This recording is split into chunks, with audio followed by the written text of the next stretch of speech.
All right, let's talk about the Aether Rangers, or the Aether Rangers. I haven't gotten that right the whole time, so whatever. So the Aether Rangers are Avishkar's home team, formerly Kaladesh.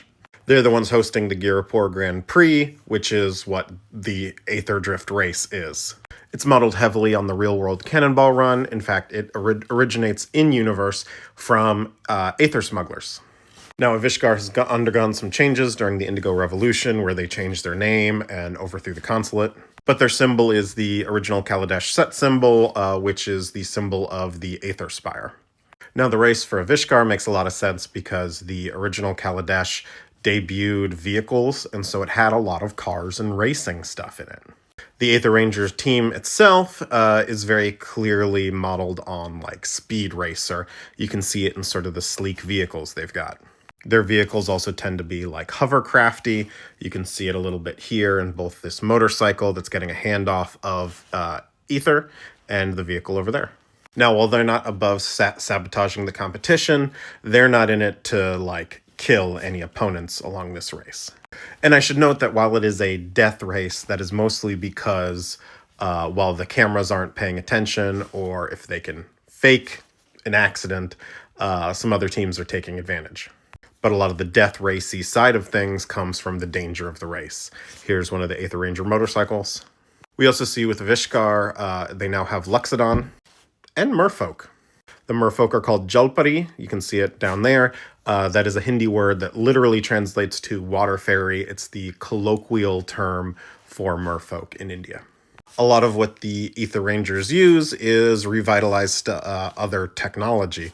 For instance, the net that she casts here is used to catch sky whales. And while ostensibly the purpose of the race is peaceful, to find allies, to extend soft power, for exchanging of culture, the Avishkari also want to make very clear they're no pushovers in this new connected multiverse. We see the return of Pia Nalar, who is one of the team co-captains in the commander deck, and we also see Ovia Pashiri.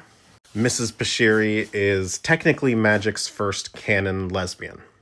While Chandra and Nissa were figuring out if they had feelings for each other, and Hal and Elena were simply partners in life, Ovia was the first character who explicitly had a wife.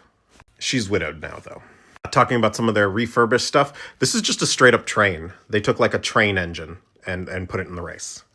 Sita Varma is the other co-captain of the Aether Rangers after Chandra left to join Team Cloudspire.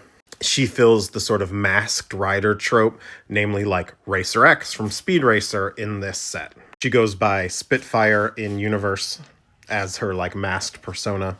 And the name of the set comes from the technology that gives her like lightning speed reflexes here, which was invented by Pia, where the ether shunts her into the ether drift.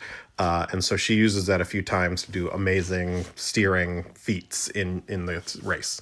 One of the things I really like is seeing some of the war machines of Avishkar transformed into civilian use. So, for instance, a hangar-back walker that has become a mobile market. And we also have a bunch of marshals in the set who are like the race officials, but do double duty as diplomats for Avishkar. And so in this case, the Marshal's Path Cruiser is literally the vehicle they used to scout the race on Muruganda, meet with the locals, create the deals that allowed them to create the race. There's a lot of race staff you can see throughout. One of the ones I really love is our first equipment vehicle, which is like basically a pair of, enhanced rollerblades. And that's basically it for the Aether Rangers. Stay tuned for next week where I would do a dive into Tarkir's past as we get closer to the story. It's not super clear if the story comes out on the 3rd or the 10th. I think it's actually the 10th, but one of the articles said the 3rd as well.